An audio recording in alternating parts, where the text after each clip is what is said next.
హనుమంతుడు హిందూ సాంప్రదాయంలో అత్యంత శక్తివంతమైన మరియు భక్తికి ప్రతీకగా భావించబడే దేవుడు.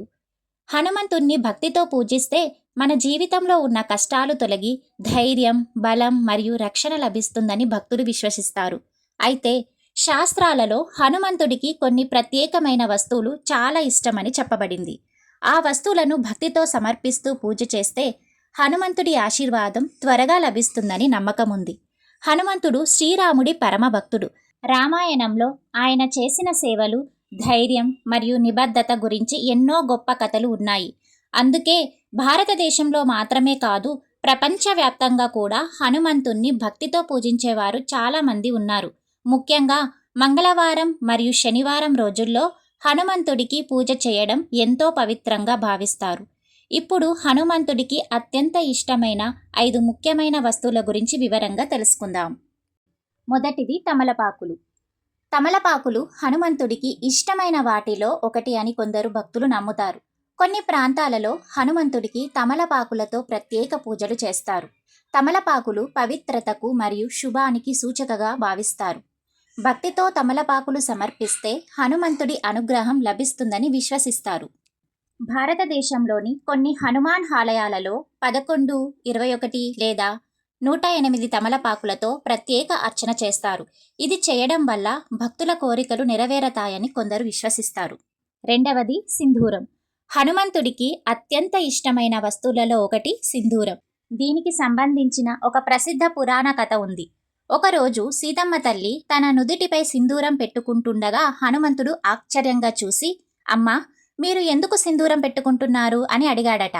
అప్పుడు సీతమ్మ తల్లి, శ్రీరాముడి దీర్ఘాయుష్షు మరియు శ్రేయస్సు కోసం సింధూరం ధరిస్తాను అని చెప్పిందట. ఇది విన్న హనుమంతుడు శ్రీరాముడిపై తన అపారమైన భక్తిని చూపించడానికి తన శరీరమంతా సింధూరం రాసుకున్నాడని చెబుతారు. అందుకే చాలా హనుమాన్ ఆలయాలలో హనుమంతుడి విగ్రహాన్ని సింధూరంతో అలంకరించి చూస్తాము.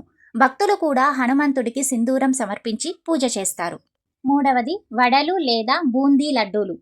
హనుమంతుడికి వడలు లేదా బూందీ లడ్డూలు నైవేద్యంగా సమర్పించడం చాలా పురాతన సాంప్రదాయం. చాలా హనుమాన్ ఆలయాలలో హనుమంతుడికి వడలు నైవేద్యంగా సమర్పించడం మనం చూడవచ్చు.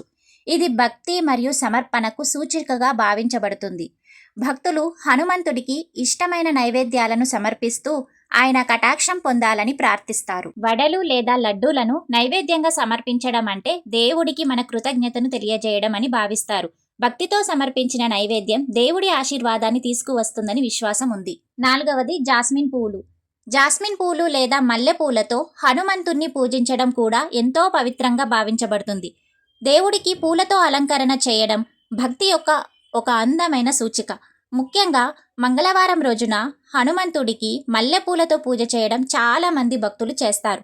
పూల సువాసనతో ఆలయం కూడా ఎంతో పవిత్రంగా మారుతుంది. మల్లెపూల తెల్లని రంగు పవిత్రత, శాంతి మరియు నిర్మలతకు ప్రత్యేకగా భావించబడుతుంది. భక్తులు మల్లెపూలతో దేవుణ్ణి అలంకరించడం ద్వారా తమ భక్తిని వ్యక్తపరుస్తారు. ఇక 5వది హనుమాన్ చాలీసా. హనుమంతుడికి అత్యంత ఇష్టమైన పూజలలో ఒకటి హనుమాన్ చాలీసా పఠించడం. తులసీదాస్ మహర్షి రాసిన హనుమాన్ చాలీసా హనుమంతుడి మహిమను వర్ణించే పవిత్రమైన స్తోత్రం. దీనిని భక్తితో చదివితే మనసుకు ధైర్యం కలుగుతుందని, భయాలు తగ్గుతాయని, కష్టాలు తొలగుతాయని భక్తులు నమ్ముతారు. అందుకే చాలా మంది భక్తులు ప్రతిరోజు లేదా మంగళవారం మరియు శనివారం రోజుల్లో హనుమాన్ చాలీసా పఠిస్తారు. చాలా హనుమాన్ ఆలయాలలో పూజ సమయంలో హనుమాన్ చాలీసా పారాయణం చేస్తారు. కొంతమంది భక్తులు 11 సార్లు లేదా 108 సార్లు కూడా హనుమాన్ చాలీసా చదువుతారు. హనుమంతుణ్ణి నిజమైన భక్తితో పూజిస్తే ఆయన ఆశీర్వాదం తప్పకుండా లభిస్తుందని భక్తులు విశ్వసిస్తారు. ఈ 5 వస్తువులతో పూజ చేస్తే హనుమంతుడి అనుగ్రహం పొందవచ్చు అని చాలా మంది నమ్ముతారు. మీకు హనుమంతుడిపై భక్తి ఉంటే కామెంట్లో జై హనుమాన్ అని తప్పకుండా టైప్ చేయండి. ఇలాంటి మరిన్ని ఆధ్యాత్మిక విషయాలు తెలుసుకోవాలంటే మన ఛానల్ను సబ్స్క్రైబ్ చేయండి. ధన్యవాదాలు.